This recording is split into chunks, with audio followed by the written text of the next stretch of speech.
this is something you guys provide people to just help them out, right? Yes, yeah. And just a couple of things. So on November 17th, she had an office visit with you. Is that correct? Not on November 17th. Okay. You are South Shore Medical Center, right? Yes, that may have been her PCP. Okay. Is that her PCP? Is that person that would be under the umbrella of the South Shore Medical Center? Yes. Would that be Kimberly Tocchio? Yes. Okay. So you must have read Kimberly Tocchio's records, I would imagine, right? Yes. And you know that she was seen, the record indicates that she was seen by a psychiatrist, and this would be November 17th note, started Zoloft 25, which was then increased to 50 milligrams, right? Yes. And she took the Zoloft 50 milligrams for one night and was unable to sleep and was discontinued because of the effect that it had on her, right? Yes. Now, one of the things that you had mentioned is that it's important to determine, and you did have thoughts of possibility that she was bipolar. Is that correct? Correct. And one of the things that is contraindicated to someone who does suffer from bipolar, whether it's 1 or bipolar 2, is that you do not place them on a selective serotonin reuptake inhibitor drug, such as Prozac or Zoloft, right? Correct. Because it can have an effect on them, isn't that right? Correct. And what's the effect it can have on them? It can cause what we consider rapid cycling, meaning you can swing from mania symptoms to depression symptoms relatively rapidly. On November 21st, did she have a meeting with you all? If you recall, looking at the records, did she meet with Julie Paul? If you know? Yes. Okay. And she gave Julie a history of what she had been going through, is that correct? Correct. And in that history and in her talks with Julie, she had disclosed the fact that one of the things that she did in November was took a marijuana gummy, one gummy, to try to sleep, right? Correct. And again, her medical tests, blood tests, urine tests, everything showed that she had no alcohol, no THC, nothing on board, but she still disclosed the fact that to try to get some sleep, she took one gummy in November, right? Yes. So again, she's reporting, trying to be honest with you people as a provider, correct?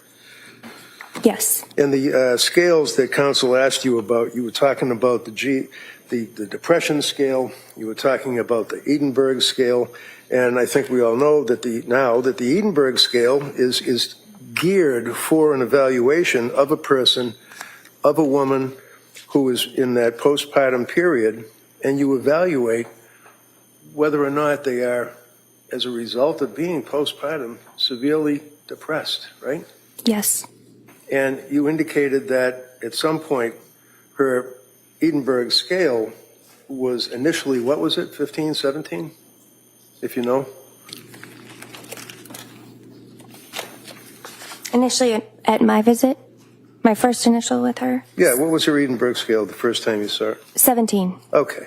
And that would be moderate? Moderate. Okay. And then she had another Edinburgh scale after that, correct? Correct. And when was that, if you know? December 6th. And what is EPDS? What does that mean? Edinburgh Postpartum Depression Scale. All right, so would you look at November 21st, please, which would be, so November 21st, she was administered a Edinburgh test, right? On the 21st. That would have been at Julie's appointment. I don't have that in front of me. If I told you that, well, on November 21st, it's a short period of time after November 17th, did they, whether it's Julie or somebody else, administer an Edinburgh test to her? Yes. And what was the result? 23. That's severely depressed, isn't it? Yes. So in like 6 days, she decompensated from Edinburgh Scale 17 to Edinburgh Scale 23, right? So she was 23 on November 21st. Right. And 17 on November 29th. Okay. So when you see a patient that's come to you and has an Edinburgh Scale of 23 and an Edinburgh Scale a couple of days later, that would be, what was it? 17. And what was it when you first saw it? You referenced it before, 17? 17. Yeah. That's still pretty high, isn't it? It's high, yes. Would that give you pause in conjunction with the symptomology that she's referring to and self-reporting, what she's feeling?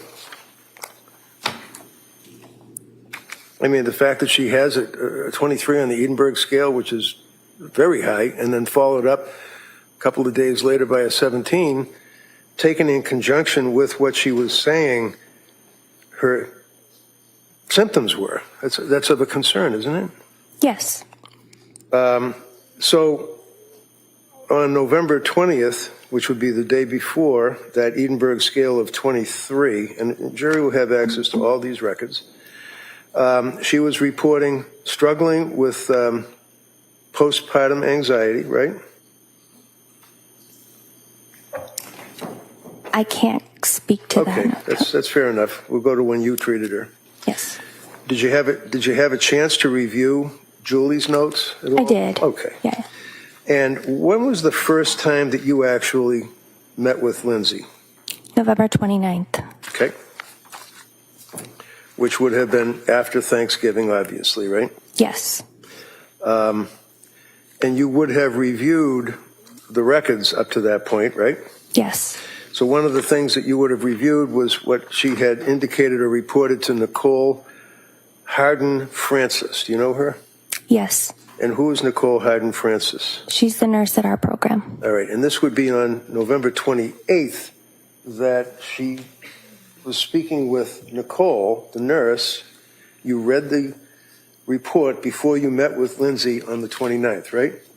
Right. So you knew that she had been reporting panic symptoms, that she was disoriented, that she was forgetful, that she was not connected to her body, is what she told her, right? I would have to review that just to be accurate. Right.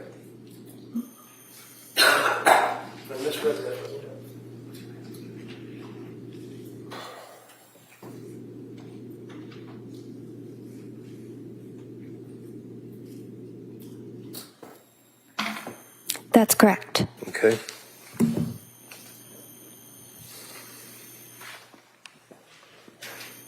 And would you agree with me that symptomology of mania, especially when incurred or encountered by a woman within the postpartum period, that's one of the symptoms, is being disoriented, right? Not necessarily. How about maybe a little bit?